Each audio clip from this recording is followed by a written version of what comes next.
So in your computer keyboard, this is the control key and this is the D key. So if you press this control key and D key, these two keys at the same time, that is one of your finger is in this control key and another is in this D key. So if you press these two keys at the same time, and then if you are in Microsoft Excel, so for example in this Excel page I am simply typing hi, type hi, and after that I am going to press this control key and D key at the same time.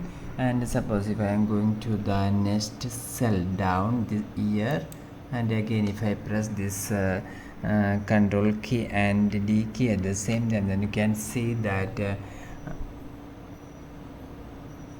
it arrived here. So if you want to copy the content of cell above to content of cell below, you can use this keyboard shortcut. That's if you once again press this control key and D key at the same time, then you can see that this high have been arrived here.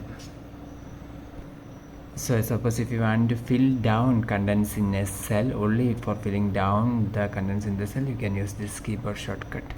Okay, so for more videos, subscribe.